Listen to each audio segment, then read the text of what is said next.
Hello, പതിവ് പോലെ ദേ രാവിലെ തന്നെ നല്ല മഴ തുടങ്ങിയിട്ടുണ്ട് കേട്ടോ. അപ്പോൾ ദേ ഇന്ന് അച്ഛൻ പണിയൊന്നുമില്ല, മഴ ചെയ്തുകൊണ്ട്. അപ്പോൾ അച്ഛൻ ദേ പത്രം വായിച്ചുകൊണ്ടിരിക്കുകയും അമ്മമ്മയും മോനും കൂടി കുളിയൊക്കെ കഴിഞ്ഞ് ദേ അവിടെ കിടന്ന് കളിച്ചുകൊണ്ടിരിക്കുന്നതാണ്. കുഞ്ചക്കന് മഴ ചെയ്തുകൊണ്ട് നല്ല തണുപ്പായതുകൊണ്ട് നിക്കറും സോക്സും കയ്യിലൊക്കെ ഇട്ട് കൊടുത്തിരുത്തിയൊക്കെ ഉണ്ടോ. അപ്പോൾ അമ്മ യൂട്യൂബിൽ ഒരു വട്ടയപ്പം കണ്ടായിരുന്നു. അപ്പോൾ അതുണ്ടാക്കാനുള്ള പരിപാടിയിലാണ്. നമുക്കിങ്ങനെ എന്തെങ്കിലും വെറൈറ്റി ഐറ്റംസ് കണ്ടാൽ അത് ട്രൈ ചെയ്ത് നോക്കൽ ഒരു ഹോബിയാണ്. അപ്പോൾ അതിനുവേണ്ടി ഏത്തപ്പഴവും പിന്നെ തേങ്ങാക്കൊത്ത്, നട്ട്സ്, പിന്നെ ഈന്തപ്പഴം, തേങ്ങ അതൊക്കെ കൂടി നെയ്യിലിട്ട് വാട്ടിയിട്ട്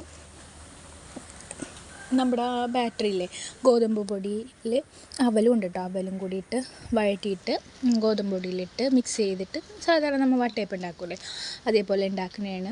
ശർക്കര നീരിലാണ് നമ്മൾ ഗോതമ്പ് പൊടി കുഴക്കണം, വെള്ളം ഒഴിക്കണില്ല. ബാക്കി കുഴക്കുന്നതും ഉണ്ടാക്കുന്നതൊക്കെ എടുക്കാനായിട്ട് പോയപ്പോഴേക്കും കുഞ്ഞിച്ചക്കൻ കരഞ്ഞു. അപ്പം ഞാൻ അങ്ങോട്ട് പോയി വരുമ്പോഴേക്കും ആ ബാറ്ററിക്ക് സെറ്റാക്കി നെയ്യൊക്കെ പുരട്ടി പാത്രത്തിൽ അടുപ്പത്ത് വെക്കാനുള്ള പരിപാടിയിലാണ്.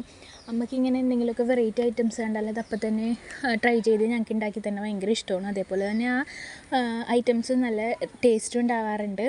ഇങ്ങനെ കുക്കിങ്ങിനോട് ഭയങ്കര താല്പര്യമുള്ളതാണ് അമ്മ. വെറൈറ്റി എവിടെ കണ്ടാലും അപ്പം തന്നെ ഉണ്ടാക്കി തരും, ഓരോ വെറൈറ്റി ഐറ്റംസൊക്കെ അങ്ങനെയാണ്. പിന്നെ അത് വെന്ത് നല്ല ടേസ്റ്റ് ഉണ്ടായിരുന്നിട്ട് ഇങ്ങനെ നട്ട്സൊക്കെ കടിക്കാൻ കിട്ടുമ്പോൾ നല്ല ടേസ്റ്റ് ഉണ്ടായിരുന്നു. അതും നല്ല ചൂടും മഴയത്തും ആയതുകൊണ്ട് നല്ല ചൂടോടെ കഴിക്കാനും പറ്റി. നെയ്യൊക്കെ പുരട്ടിക്കൊണ്ട് നല്ല സൂപ്പറായിട്ട് ഇങ്ങനെ പോകുന്നു. നമ്മുടെ പറ്റി പിടിച്ചൊന്നിരുന്നില്ല, നല്ല സൂപ്പറായിട്ടൊക്കെ പോകുന്നു. പിന്നെ അതൊക്കെ കഴിഞ്ഞ് രാത്രിയായപ്പോൾ അച്ഛനും അമ്മയും കൂടി ചക്കയൊക്കെ വെട്ടാനിരുന്ന കുറേ നാൾ ഈ ചക്കയൊക്കെ കിട്ടിയിട്ട് അങ്ങനെ ചക്ക വെട്ടാനിരുന്ന്. രാത്രി ആയതുകൊണ്ട് ഞാൻ കഴിച്ചില്ല, കാരണം രാത്രി കഴിച്ചിട്ടുണ്ടെങ്കിൽ വയറുവേദന വന്നാലോ എന്ന് വിചാരിച്ച് ഞാൻ അങ്ങനെ കഴിക്കാൻ നിന്നില്ല. അങ്ങനെ അവരിരുന്ന് ചക്ക വെട്ടിക്കൊണ്ടിരിക്കുകയായിരുന്നു. അപ്പം ഞാനും കുഞ്ഞച്ചക്കനും കൂടി അവിടെ ഇരുന്ന് കളിച്ചുകൊണ്ടിരിക്കുകയായിരുന്നു. ഇവർ രണ്ടും ചക്ക വെട്ടാൻ പോയപ്പോൾ ഞങ്ങൾ രണ്ടും അവിടെ ഇരുന്ന് കളിച്ചുകൊണ്ടിരുന്നു. പിന്നെ അച്ഛനാണ് ചക്ക വെട്ടിക്കൊണ്ടിരിക്കുന്നത്. അത് കഴിഞ്ഞ് പിന്നെ അമ്മ ചുള പൊളിക്കാനൊക്കെ വന്ന് ഒരു സൈഡ് പൊളിച്ചുള്ളൂ, കാരണം അപ്പോഴേക്കും രാത്രിയായി, 10:30-10:45 അതുകൊണ്ട് ഒരു സൈഡ് മാത്രം പൊളിച്ചുള്ളൂ. പിന്നെ ഇന്ന് തിന്നാമെന്ന് വെച്ചു. പിന്നെ നമുക്ക് നമ്മുടെ വീട്ടിലെല്ലാവർക്കും അങ്ങനെയാണല്ലോ, ചക്ക കിട്ടി കഴിഞ്ഞിട്ടുണ്ടെങ്കിൽ ചക്കട, ചക്കാപ്പം, ചക്ക വറുത്തത് ഇതൊക്കെ ഉണ്ടാക്കാനായിട്ടായിരിക്കുമല്ലോ ചക്ക കിട്ടിക്കഴിഞ്ഞിട്ടുള്ള എല്ലാവർക്കും.